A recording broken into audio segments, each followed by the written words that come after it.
시작. 그는 말씀을 전파하라. 때를 얻든지 못 얻든지 항상 있으라. 범사에 오를 참과 가르침으로 경계하며 거라. 안녕하십니까? 안녕하세요.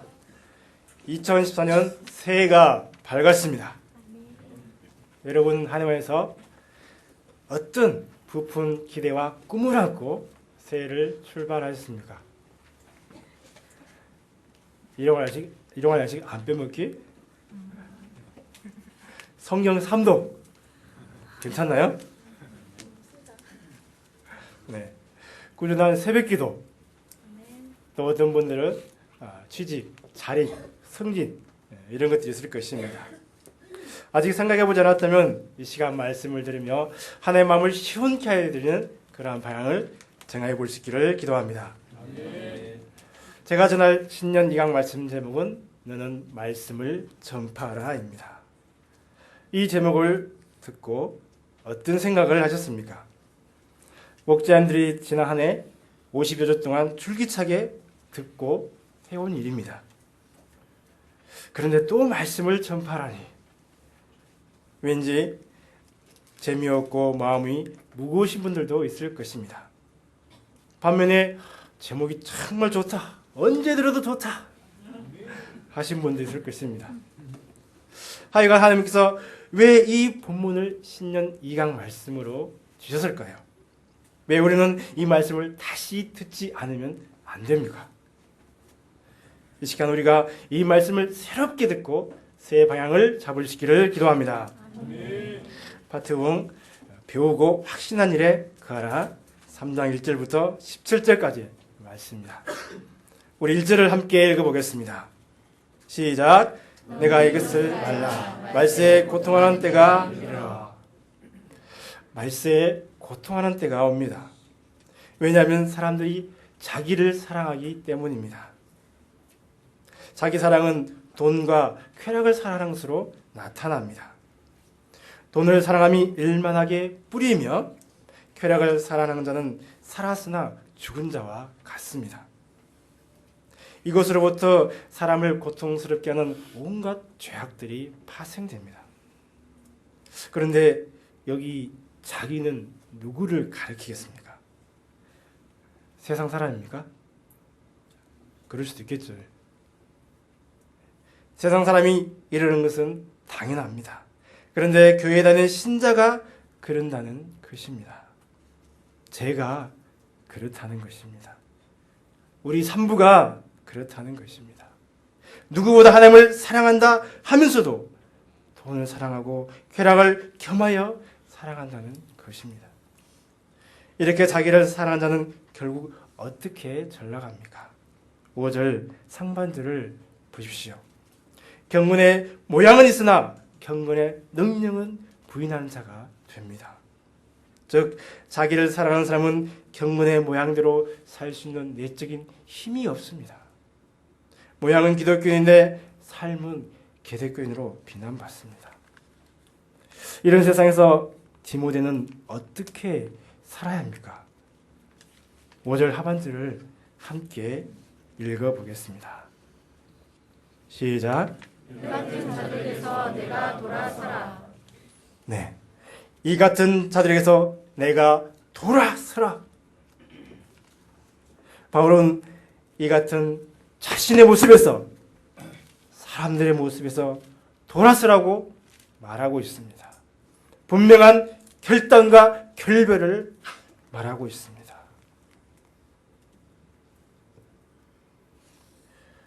네, 시간 잠깐 기도를 제가 하겠습니다. 자신의 모습이 어떤가 돌아보면서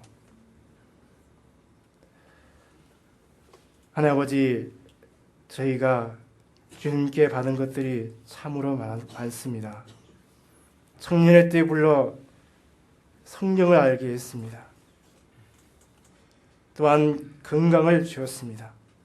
고난 가운데서 건져내시고 더 많은 복음의 비밀을 깨닫게 하셨습니다. 5달란트를 주며 사회적 지위와 경제적 안정을 주었습니다. 누구보다 훌륭한 동역자들을 옆에 주었습니다. 가능성과 비전과 생명이 넘치는 캠퍼스를 저희의 사명의 땅으로 지었습니다. 그러나 저희는 이 시간 무엇을 하고 있습니까? 정말 받은 그 축복대로 살고 있습니까? 주님, 이 시간 이 축복을 감당할 믿음을, 힘을 주시기를 간절히 기도합니다. 아멘. 주께서 주신 것들로 자랑하지 않도록 도와주시고, 주님 주신 이 귀한 것들로 자기를 치장하지 않게 도와주시기를 간절히 기도합니다. 아멘. 세상을 향한 오래되고 굳은 가죽 같은 마음을 찢게 하여 주십시오. 신자이지만 세상 사람과 똑같이 자기를 사랑하고 쾌락을 사랑하는 마음에서 진정 돌아서게 하여 주시기를 기도합니다. 아멘. 참된 회개로 말미암아 참된 1월 1일 신년을 출발하게 하옵시기를 간절히 기도합니다.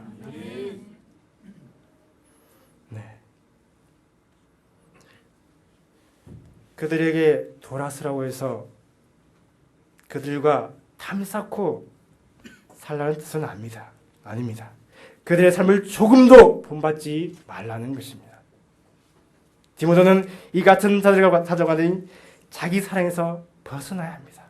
하나님을 전심으로 사랑하고 내 이웃을 내 몸같이 사랑하는 경건의 능력을 덧입어야 합니다. 그러면 경건의 능력을 부인한 자들의 사역은 어떠합니까? 6절에서 9절을 보십시오. 그들이 밥비를 먹고 사는 대상은 대표적으로 어리석은 여자들이었습니다. 사탄은 창세 이후 좀 어리숙한 아줌마, 좀 순진한 아줌씨들을 유인하였습니다. 그 여자들은 죄를 중히 지고 여러 욕심에 끌려 종에게 노예로 살고 있었습니다. 무거운 죄짐에서 벗어나고자 이단 사상, 인본주의 등 새로운 것들을 항상 배우나 끝내 진리의 지식에 이를 수 없었습니다. 그들은 모세 시대 진리를 대적한 마슬자 얀네와 얀브레와 같았습니다. 이들도 두 마슬자처럼 가끔 한 방씩 터뜨리는 신비한 표적과 기사로 많은 사람들을 유인하였습니다. 그들은 목회의 성공을 위해 사람들의 고통과 약점을 이용하는 종교적 사기꾼이요 마술사와 같았습니다. 이런 그들의 어리석음은 결국 온천하에 드러나 수치를 당하고 말 것입니다. 그러나 디모데가 알고 본받아온 바울의 모습은 어떠합니까? 10절, 11절을 함께 읽어보겠습니다. 시작. 나의 교훈과 행실과 양과 믿음과 오래 참과 사랑과 인내와 박해를 받음과 고난과 또 안디옥과 이고니온과 루스드라에서 당한 일과 어떠한 박해를 받은 것을 내가 과연 보고 알았거니와 주께서 이 모든 것 가운데서 나를 건지셨느니라. 디모데는 바울의 모든 것을 알고 본받으며 살아왔습니다. 바울은 복음의 진리를 가르쳤고 가르친 그대로 살았습니다. 삶의 목적이 순수하였습니다. 하나님만을 의지하였습니다. 오래 참음과 사랑과 인내로 양무리들을 섬겼습니다. 이 정도로 살면 세상에서도 존경받고 수억대 연봉에 못해도 제니스 마차를 몰며 살아야 않겠습니까? 하지만 바울은 명예와 부는 고사하고 오히려 많은 박해와 고난을 받았습니다. 루스드라에서는 돌에 맞아 죽은 줄 알고 그 들떼기에 둘둘 말려 버려졌다가 다시 살아나기도 하였습니다. 심지어 연병을 퍼뜨린 자, 연병할 놈이라는 비난도 받기도 했습니다. 그러면 디모데가 깊이 영접해야 할 사실은 무엇입니까?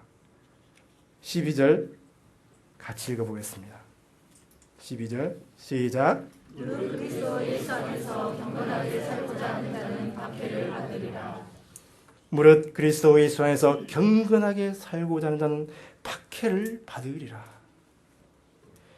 디모데는 무릇 경건하게 살고자 하면 세상의 인정과 영광보다 박해를 받는다는 사실을 분명히 영접해야 합니다. 박해를 받지 않기 위해 경건한 삶과 사역을 타협하거나 변질시키지 말아야 합니다. 자기 사랑의 대세를 이루는 말세에 경건은 언제나 배척을 받습니다. 경건을 추구하는 사람은 언제나 소수였고 적은 무리였습니다. 그러므로 디모데는 온갖 박해 속에서도 경건한 복음의 일꾼의 한길을 그렸던 사도 바울을 본받아야 했습니다. 경건하게 살면 박해를 받는 세상에서 목자들은 어떻게 변질되기 쉽습니까? 13절을 보십시오. 악한 사람들과 속이는 자들은 더욱 악해져서 쏘이기도 하고 속기도 하나니, 악한 사람들과 속이는 자들이 일어날 것이며 그들은 더욱 악해져서 속기도 하고 속이기도 합니다. 그들은 사람을 유인하고 그들의 마음을 훔치기 위해서라면 구원의 진리와 성화의 교류를 왜곡시킨 로 교활하게 행할 것입니다. 오늘날 한국교회 만연해 있는 기복신앙이 그러합니다. 즉 예수님 믿으면 범사가 잘 되고 물질적 축복과 편안한 삶을 살게 된다는 신앙은 고난이 따르는 경건한 복음신앙을 무너뜨릴 위험이 있습니다. 그러나 디모데는 어떻게 해야 합니까? 14절 상반절을 함께 읽어보겠습니다. 시작. 그러나 너는 배우고 확신한 일에 거하라. 바울은 그들이 어떻게 하든지 그러나 너는 달라야 한다고 말합니다. 어떻게 달라야 합니까? 디모데는 배우고 확신한 일에 거해야 합니다. 여기 거하라는 말씀은 계속 머무르라, 굳게 붙들라는 뜻입니다. 디모데는 악인들이 무슨 쇼를 벌이든지 흔들리지 말고 그가 배운 복음의 진리와 지금까지 확신해왔던 그 사역을 끝까지 유지해 나가야 합니다. 그러면 그가 배우고 확신한 일은 무엇입니까? 함께 14절 하반절에서 15절 상반절을 같이 읽어보겠습니다. 시작.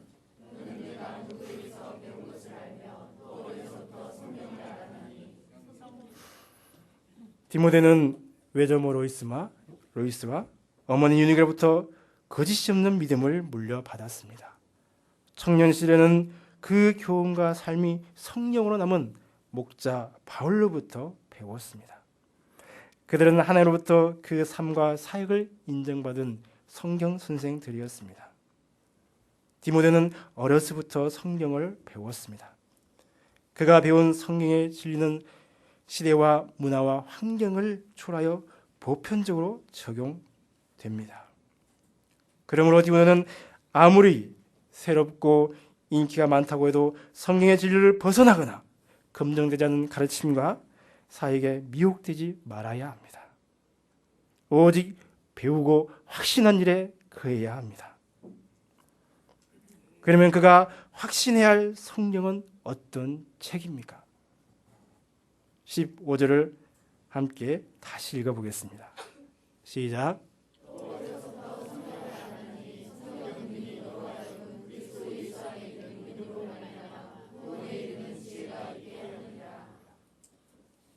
또 어려서부터 성경을 알았나니 성령은 능히 너로 하여금 예수 그리스도 안에 있는 믿음으로 말미암아 구원에 이르는 지혜가 있게 하느니라. 성령은 먼저 구원에 이르는 지혜를 주는 책입니다.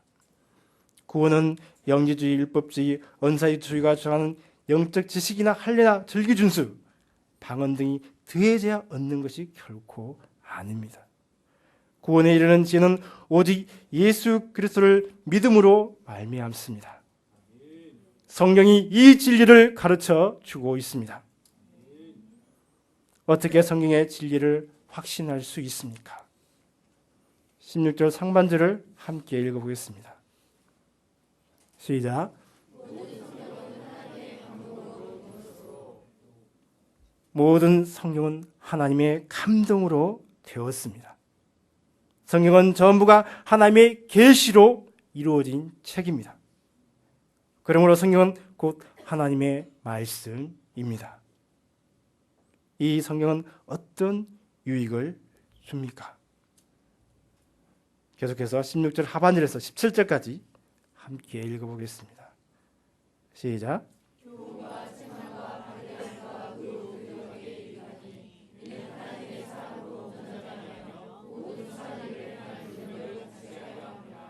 아멘. 교훈과 책망과 바르게 함과 의로 교육하기에 유익하니 이는 하나님의 사람으로 온전하게 하며 모든 선한 일을 향할 능력을 갖추게 하려 함이라. 성경은 영혼의 구원뿐만 아니라 실제 삶에서의 구원, 즉 신앙의 성숙과 성화에 필요한 교훈과 책망과 바르게 함과 의로 교육하기에 유익합니다. 이로써 성경은 하나님의 사람으로 온전하게 하며 모든 선한 일을 향할 능력을 갖추게 합니다. 이처럼 성경은 우리 인간의 구원과 성화에 필요한 지혜와 지식을 완전 무결하게 갖춘 하나님의 말씀입니다. 그럼에도 불구하고 많은 사람들은 이 성경을 외면합니다.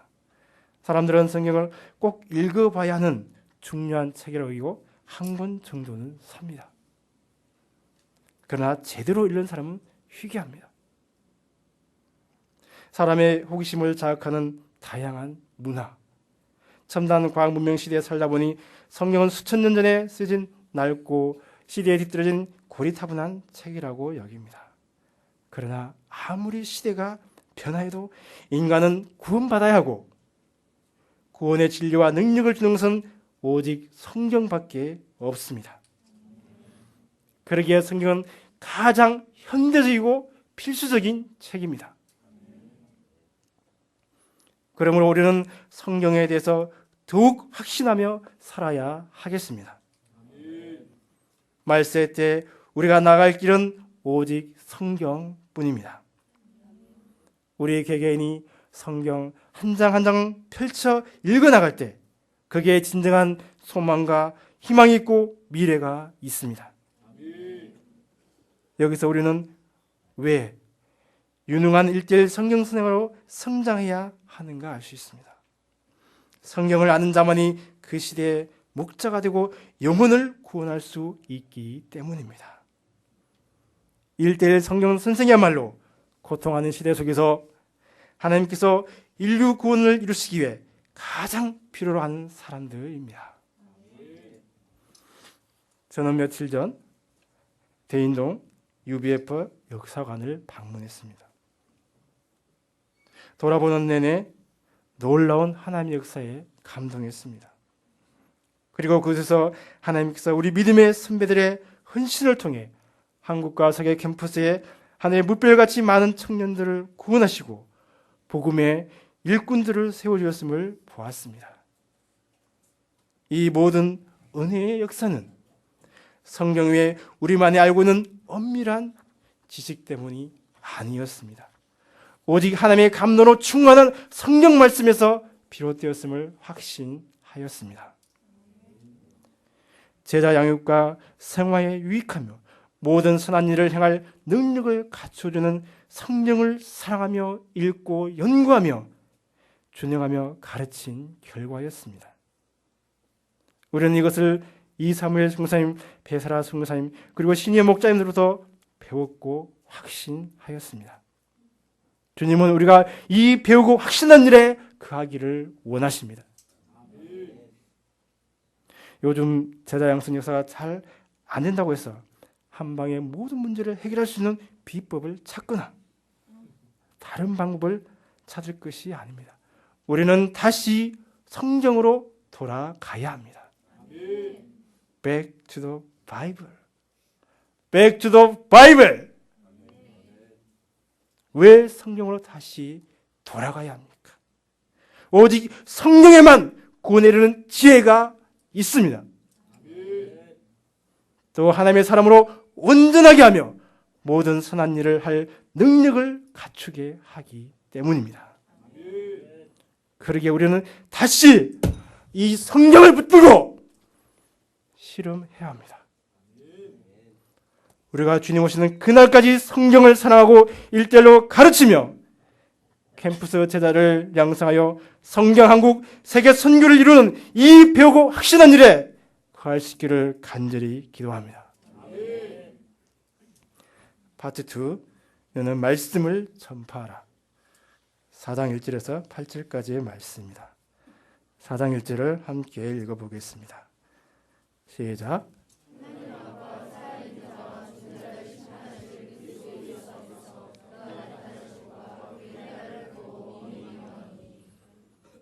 말씀과 같이 사도 바울은 디모데에게 엄히 명령합니다.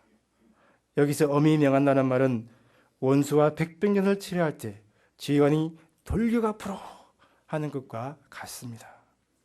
그런데 이 돌격 앞으로는 바울이 내리는 명령이 아닙니다. 그는 목자의 권위로 명령하지 않습니다. 엄히하신 하나님의 이름으로 산자와 죽은 자를 심판하실 그리스도의 이름으로 그리고 곧 오실 예수님을 빌어 그의 나라를 두고 엄히 명합니다. 그러기에 이는 하나님의 뜻이요 그리스도의 명령이라는 것입니다. 그는 그리스도의 대언자로서 신적 권위를 담아 이 명령을 하는 것입니다. 그러면 그 명령의 내용은 무엇입니까? 2절을 다시 한번 읽어보겠습니다. 시작. 너는 말씀을 전파하라. 때를 얻든지 못 얻든지 항상 힘쓰라. 범사에 오래 체험과 가르침과 경책하며 경계하며 권하라. 청년 디모데는 여러 일들을 하고 싶었을 것입니다. 그러나 디모데는 말씀을 전파해야 됩니다. Preach the word. 허사를 경외하지 말고 말씀 전파에 인생을 바쳐야 합니다. 그런데 디모데가 전해야 할 메시지는 그 말씀입니다. 그 말씀은 구원의 지혜가 있고 하나님의 감동으로 충만하며 하나님의 사람으로 온전하게 하며 모든 선한 일을 행하기에 충분한 능력을 갖추어주는 말씀입니다. 디모데는 그 말씀을 바울로부터 배웠습니다. 그 말씀은 살았고 운동력이 있었습니다. 그 말씀은 권세 있는 새 교훈이요 불같고 바위를 쳐서 부스러뜨리는 방망이 같았습니다. 그 말씀은 디모데에게 큰 감동을 주었습니다. 예수 그리스도를 믿음으로 말미암아 벗어날 수 없었던 죄 문제로부터 구원을 주었습니다. 그 말씀은 소심하고 눈물 많던 청년 디모데를 복음의 고난에 자발적으로 동참하는 예수 그리스도의 좋은 군사가 되게 하였습니다. 그 말씀은 디모데를 전 인생을 아낌없이 바쳐 주와 복음을 위해 헌신하는 풀타임 목자가 되게 하였습니다. 그 말씀은 죽음을 두려워하지 않고 세계 선교에 헌신하는 용기를 주었습니다. 디모데 인생에 어떻게 이런 기적 같은 역사가 일어난 것입니까? 모친의 권유도 아니요 바울의 푸시도 아니었습니다. 그 일이 멋지고 보람되었어도 아니었습니다. 오직 하나님의 감동으로 충만한 그 말씀 때문이었습니다. 그러므로 디모데는 이제부터 그 말씀을 전파해야 합니다. 그러면 그 말씀을 어떤 자세로 전파해야 합니까? 첫째, 때를 얻든지 못 얻든지 항상 힘쓰라. Be prepared in season and out of season. 이는 때를 얻을 때 힘쓸 뿐만 아니라 때를 얻지 못할 때에도 어쩔 수 없다 하지 말고 항상 힘쓰라는 것입니다. 언제 어떤 경우라도 항상 말씀을 전할 수 있는 상태로 준비되어야 한다는 것입니다. 실상 아담의 범죄 이래 세상은 언제나 아웃 오브 시즌입니다. 우리 삶에 끊임없이 작고 큰 문제들이 발생하므로 때를 얻을 경우보다 얻지 못할 경우가 많습니다. 양들 문제, 동역자들 문제, 자녀 문제, 건강 문제, 물질 문제, 각종 사건, 사고 등 끊임없이 돌아보며 신경 써야 할 일들이 많습니다. 어쩌다 때를 얻으면 이번에는 내 안에 자기 사랑과 쾌락의 재성이 들고 일어납니다. 시간이 많은 만큼 전도도 좀 하고 말씀 공부도 충분히 준비해야 되는데 그러기보다 이상한 요일을 부리며 말씀 준비를 미적거립니다. 어디 좀 재미난 것이 없나? 두려번거리다가 발등에 불이 떨어졌어야 허겁지겁 준비합니다. 그러다가 오늘은 정말 말씀 공부할 상태가 아니라고 생각합니다. 전도하다가 말씀은 뒤죽박죽이 되고 어디로 간지 모르고 말씀 공부는 노트를 그냥 읽어주다가 끝내기도 합니다. 그러나 사도 바울은 때를 못 얻더라도 이를 핑계하거나 형편이 안 되는데 어쩌란 말입니까? 배째라, 등 따라 하지 마요. 항상 힘쓰라고 합니다. 이쯤 되면 말씀 준비하다가 죽으라는 소리 아닙니까? 네, 그렇습니다. 말씀의 정도는 살든지 죽든지 때를 얻든지 못 얻든지 말씀을 전파해야 합니다. 그렇다고 너무 무리하다가 진짜 죽으면 안 됩니다. 마치 핸드폰 배터리를 방전된 채 두지 않듯이 내 생각을 항상 말씀의 콘센트에 꽂아 두어야 합니다. 여러 잡음이 많은 세상에서 생각의 주파수를 말씀에 고정시키는 충분한 시간을 최우선적으로 확보해야 합니다. 그래야 유사시에 출동하는 5분 대기조처럼 누르면 튀어나오는 말씀 자판기처럼 준비되라는 것입니다. 둘째, 범사의 오래 참음과 가르침으로 경책하며 경계하며 권하라. 사도 바울은 말씀을 전파할 때 사람에 따라 인격적으로 대하라고 합니다. 고의적으로 죄를 짓는 자들은 경책하고 책망하여야 합니다. 낙심과 시리에 빠진 사람들은 권하고 격려하여야 합니다. 말씀은 양약이 아니며 무조건 쑤셔 넣거나 하나의 말씀인데 뭔 말이 그래 맞냐? 푸시하다가 사람 잡습니다. 목자가 양을 오해하고 잘못 덮다가 돌이킬 수 없는 상처를 줄 수도 있습니다. 그러므로 목자는 매우 신중하고 섬세하여야 합니다. 마치 의사가 피검사, 초음파, CT 등 종합 정밀 검진한 후 환자의 치료 방향을 결정하듯이 양들의 상태를 주의 깊게 살피고 신중하게 섬세하게 가르치라는 뜻입니다. 그런데 이 모든 일을 오래 참고 가르쳐야 합니다. 한 대기업이 인재를 채용할 때의 전제는 사람은 변화되지 않는다는 철학이라고 합니다. 사람은 3살 버릇이 80까지 가며 죄악된 습관을 무덤까지 가져가고자 합니다. 그러므로 사람을 도울 때 비범한 인내심이 필요합니다. 양들의 변화가 더딜지라도 반복하여 허물을 범하더라도 우리는 인내로 가르쳐야 합니다. 변화시키는 하나님의 말씀을 믿고 꾸준히 말씀을 심어야 합니다. 우리가 인내함으로 오래 참고 가르칠 때 결국 성령께서 변화시키십니다. 그러면 오늘 우리는 어떻게 해야 합니까? 요즘 일부에서는 말씀을 전파하는 것만으로는 구원 사역은 물론이고 사람을 성숙하게 변화시킬 수 없다는 사상을 주장합니다. 이를 틈타 온갖 이단 사상과 세속주의, 물량주의가 교회에 침투하고 있습니다. 과거 우리는 오직 말씀만 전파했습니다. 사실 7, 80년대는 말씀만 전파해도 제장성이 힘있게 일어났습니다. 하지만 요즘 우리는 한계에 부딪혔다는 말을 가끔씩 합니다. 양들의 반응이 예전 같지 않다고 합니다. 다들 느끼죠? 지금의 양들은 복음에는 관심이 없고 취직과 현실에만 관심이 있다고 합니다. 그러다 보니 말씀 전파만으로는 안 되고 뭔가 새로운 것, 기발한 대안에 대한 갈증이 생기기도 합니다. 마케팅, 엔터테인먼트, 심리학 이론들에게 관심을 갖기도 합니다. 그러나 분명한 것은 교회의 역사를 돌이켜볼 때 말씀 전파 사역 자체가 문제가 있는 것은 아닙니다. 말씀을 전파하는 성경 선생과 그가 전하는 메시지가 문제가 있는 것입니다. 올해 5살인 제 아들 희망이는 야채를 잘 안 먹습니다. 그래서 밥 먹이는 것이 쉽지 않습니다.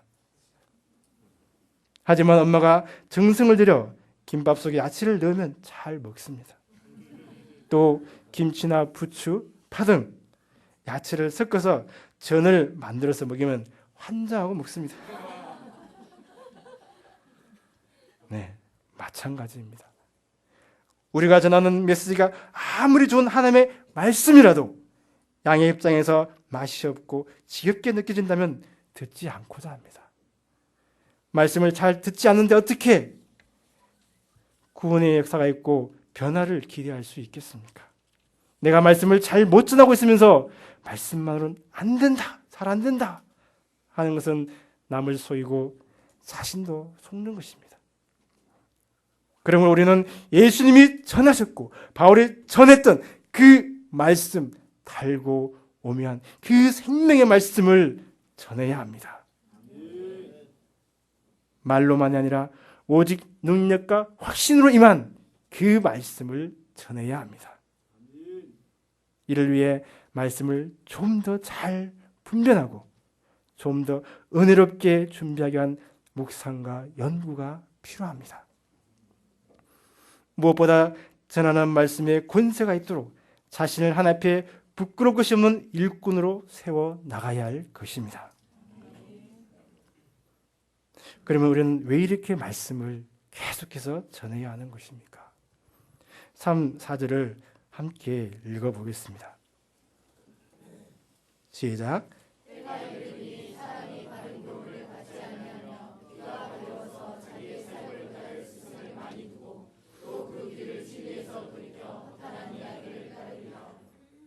네, 때가 이르면 사람이 바른 교훈을 받지 아니할 것이기 때문입니다.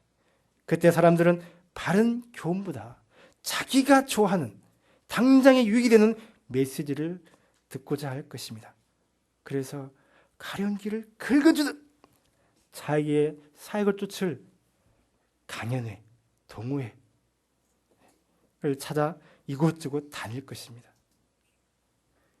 그때 사람들은 복음 진리를 식상히 하고 허탄한 이야기를 쫓을 것입니다.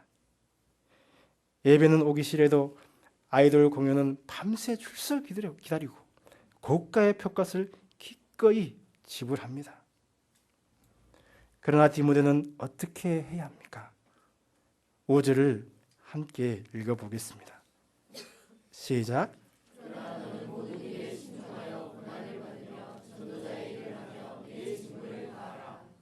그러나 너는 모든 일에 신중하여 고난을 받으며 전도자의 일을 하며 내 직무를 다하라. 사람들이 바른 교훈을 받지 않고 여러 재미난 것을 쫓아다니더라도 당황하지 말고 신중해야 합니다. 사람들이 말씀 공부보다 확실하게 한방 터뜨려주는 것을 기웃거리더라도 우리는 정통을 지켜 나가야 합니다. 이것은 분명 고난입니다. 말씀만 전파할 때 양들이 많이 몰려오고 범사가 잘 되면 얼마나 좋겠습니까? 그러나 분명한 것은 말씀을 전파하는 성경 선생의 삶은 세상에서 인정받기 어렵다는 것입니다. 물론 그러므로 우리는 고난을 각오하고 목자의 사명을 감당해야 합니다. 우리가 섬기는 1:1 성경 공부를 통한 캠퍼스 재장선 역사는 과거보다 인기가 줄어들었습니다. 오랜 세월 정성껏 섬긴 양들이 제자로 남지 않고 먹고 튀는 먹튀로 돌변하기도 합니다. 많이 경험하셨죠? 못된 양들은 자주 낯설게 행동하면서 목자임을 들었다 놨다 왔다 갔다 요물처럼 행동하기도 합니다. 우리가 매주 열심을 다하여 말씀을 준비하고 전해도 남는 자들이 많지 않을 수 있습니다. 하지만 우리는 그 많지 않은 수로 말미암는 고난을 받아야 합니다. 제자 양성이 힘들다 하여 말씀이 아닌 다른 어떤 방법으로 제자를 남겨서는 아니 될 것입니다.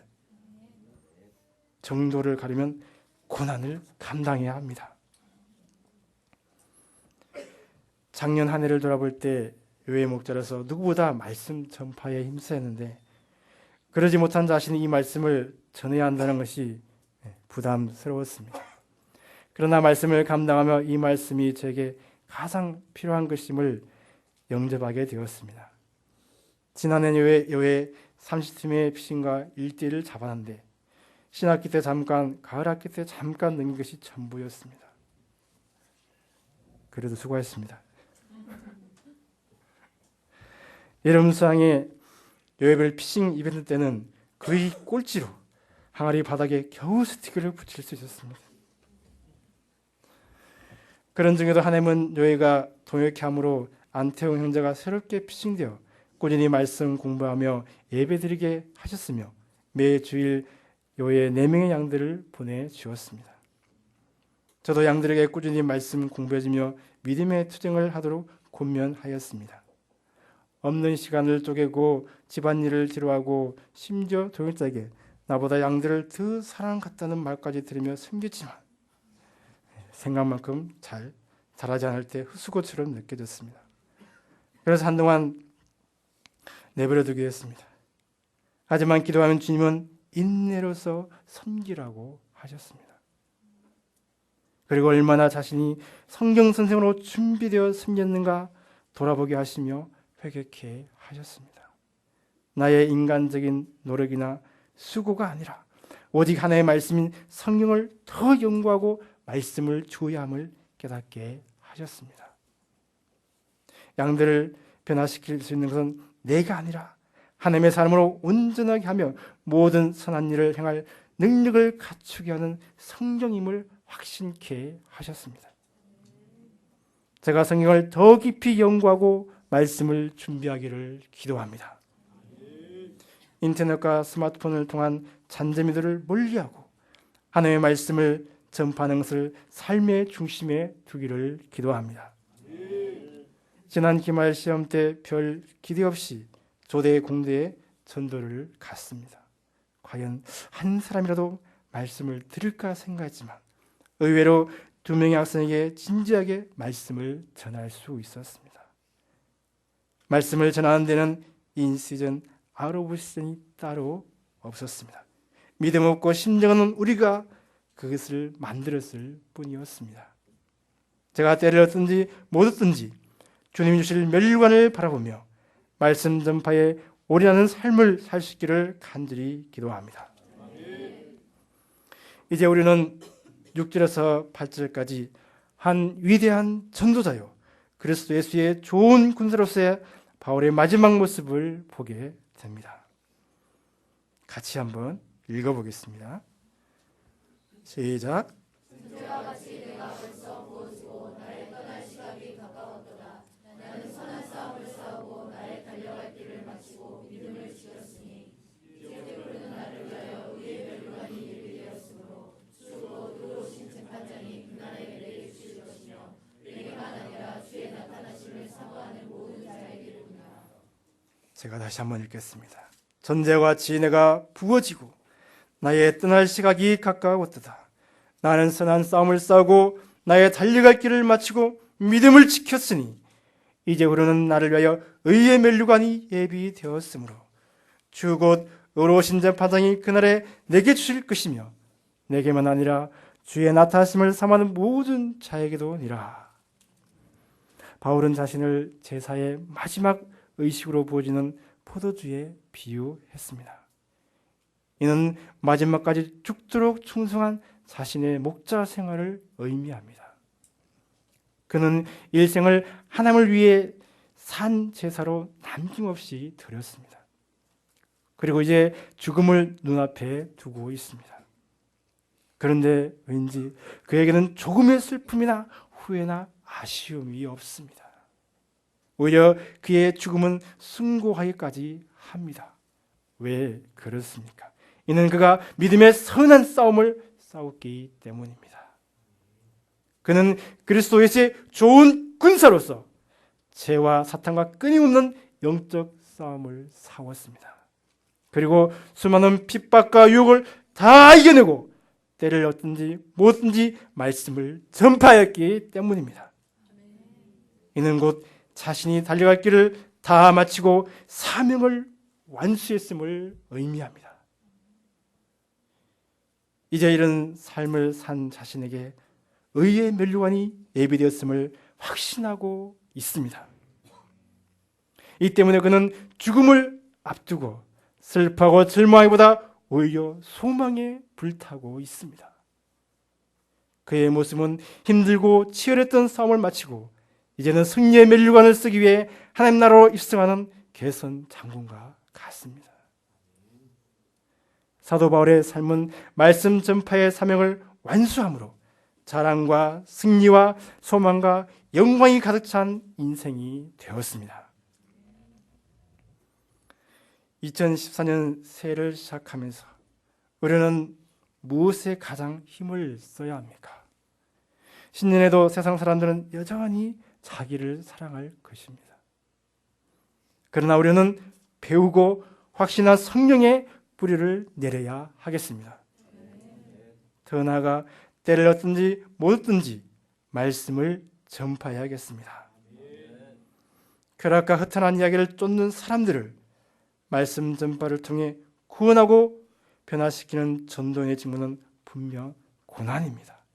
그러나 새해에도 하나님의 칭찬과 면류관을 사모하며 캠퍼스 1:1 말씀 전파에 항상 힘쓸 수 있기를 간절히 기도합니다. 함께 요절 읽고 제가 기도하고 마치겠습니다. 4장 2절 시작. 너는 말씀을 전파하라. 때를 얻든지 못 얻든지 항상 힘쓰라. 범사의 오래 참과 가르침으로 경책하며 경계하며 권하라. 은혜롭고 자비롭고 노하기를 더디하시며 인자와 진실이 많으시며 그 은혜를 자손 천대까지 베풀기를 기뻐하시는 하나님 아버지, 복음이 혼탁한 이 시대에 절대 진리를 부정하는 이 시대에 저에게 바른 복음을 허락하심을 감사합니다. 예수 그리스도를 통한 구원과 하나님의 사람을 온전케 하며 모든 선한 일을 향할 능력을 갖추게 하는 오직 한 권의 책, 하나님의 말씀인 성령을 더욱 확신하며 붙들게 도와주시옵소서. 그리하여 사명의 땅으로 주신 한국과 세계 캠퍼스에 때를 얻든지 못 얻든지 담대히 말씀을 전파하는 복음의 용사가 되게 하여 주시기를 기도합니다. 이 땅에서 내가 해야 할 가장 중요한 일이 말씀 전파임을 알고 말씀을 전파하는데 자신의 전 인생을 드리고자 하는 심령으로 채워주시기를 간절히 기도합니다. 말씀의 은혜 주심을 감사하고 우리를 죄에서 구원하신 예수님의 이름으로 기도하였습니다. 아멘.